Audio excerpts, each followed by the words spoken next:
જય શ્રી કૃષ્ણ વૈષ્ણવ. આજે આપણે વાત કરીશું એક એવા દિવસની જે પુષ્ટિ માર્ગના દરેક વૈષ્ણવ માટે અત્યંત મહત્વનો છે. આ દિવસ છે શ્રાવણ સુદ બારસ, પવિત્ર બારસ. પણ શું આપણે જાણીએ છીએ કે આ દિવસને પવિત્ર બારસ કેમ કહેવામાં આવે છે?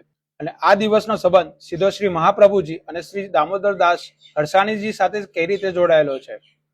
તો આવો આજે આ પ્રસંગ ગ્રંથ અને પુષ્ટિ માર્ગની પરંપરા અનુસાર સમજવાનો પ્રયત્ન કરીએ.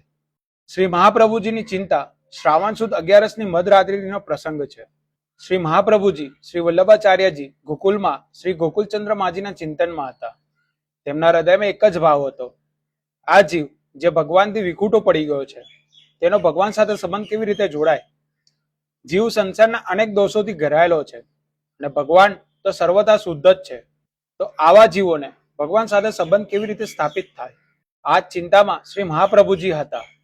ત્યારે શ્રી ગોકુલચંદ્ર માજીએ તેમને સાક્ષાત દર્શન આપ્યા અને ભગવાને શ્રી મહાપ્રભુજીને આજ્ઞા કરી કે જીવોને ભગવાન સાથે સંબંધિત કરવાનો માર્ગ સ્થાપિત કરો. આ સંબંધનું સાધન બન્યું બ્રહ્મ સંબંધ.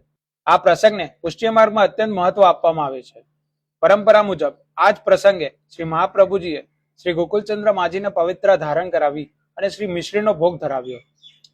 અને આ જ પ્રસંગ સાથે મધુરાષ્ટકમનું પણ સંબંધ જોડાય છે. હવે આવે છે શ્રાવણ સુદ બારસ. આગળનો દિવસ હતો. શ્રી મહાપ્રભુજી પાસે તેમના પરમ પ્રિય સેવક અને શિષ્ય શ્રી દામોદર દાસ હરસાણીજી હતા. શ્રી મહાપ્રભુજીએ તેમને બ્રહ્મ સંબંધની આજ્ઞા અને તેનું રહસ્ય સમજાવ્યું. પુષ્ટિ માર્ગની પરંપરા મુજબ શ્રાવણ સુદ બારસના દિવસે શ્રી મહાપ્રભુજીએ તેમને શ્રી દામોદર દાસજીને પ્રથમ બ્રહ્મ સંબંધ આપ્યો અને આ પ્રસંગથી જ પુષ્ટિ માર્ગમાં આ દિવસનું મહત્વ વિશેષ બન્યું. અહીં આપણે એક મહત્વની વાત સમજવી જોઈએ. બ્રહ્મ સંબંધ માત્ર કોઈ મંત્ર કે વિધિનું નામ નથી.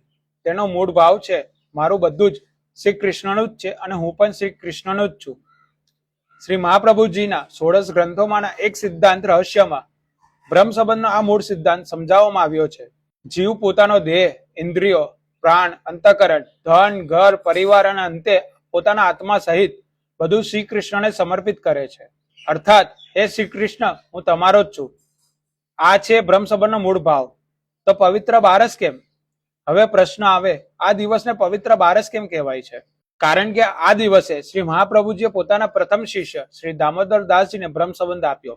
પુષ્ટિ માર્ગની પરંપરામાં ત્યારથી આ દિવસને પવિત્ર બારસ તરીકે ઉજવવામાં આવે છે. આ દિવસે બ્રહ્મ સંબંધિત વૈષ્ણવો પોતાના ગુરુઘર શ્રી મહાપ્રભુજીની પરંપરાના ગુરુને પવિત્ર ધરાવે છે અને મિશ્રી વગેરેનો ભાવપૂર્વક અર્પણ કરે છે. અહીં પવિત્ર માત્ર એક દોરો નથી, તેની પાછળ એક ઊંડો ભાવ છે. હે પ્રભુ, આખા વર્ષ દરમિયાન મારી સેવા, મારું મન, મારું જીવન, મારું સર્વત્ર તમારા ચરણોમાં સમર્પિત રહે. પવિત્રના 360 સૂત્રના તાંત્રણા અંગે પણ પુષ્ટિ માર્ગની પરંપરામાં વિશેષ ભાવ જણાવવામાં આવે છે.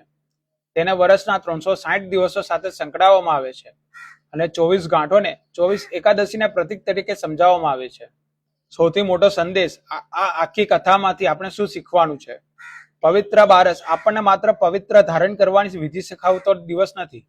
આ દિવસ આપણને યાદ કરાવે છે કે ભગવાન સાથેનો આપણો સંબંધ આપણે બનાવેલો નથી.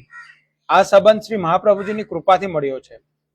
દામોદર દાસજી પ્રથમ જીવ હતા જેમને શ્રી મહાપ્રભુજીએ બ્રહ્મ સંબંધ આપ્યો અને ત્યારથી આ કૃપાનો પ્રવાહ અસંખ્ય વૈષ્ણવ સુધી પહોંચ્યો. એટલે પવિત્ર બારસના દિવસે આપણે માત્ર પવિત્ર ન ધારણ કરીએ, આપણા મનમાં એક સંકલ્પ કરીએ, શ્રી કૃષ્ણ, મારું જે કાંઈ છે તમારું જ છે. મારું શરીર, મારું મન, મારું ધન, મારું ઘર, મારા સંબંધો અને મારું જીવન, આ બધું તમારી સેવા માટે જ છે. આ જ છે બ્રહ્મ સંબંધનો ભાવ. અને આ જ ભાવ સાથે શ્રાવણ સુદ બારસ, પવિત્ર બારસની ખૂબ ખૂબ શુભેચ્છાઓ. જય શ્રી કૃષ્ણ વૈષ્ણવ.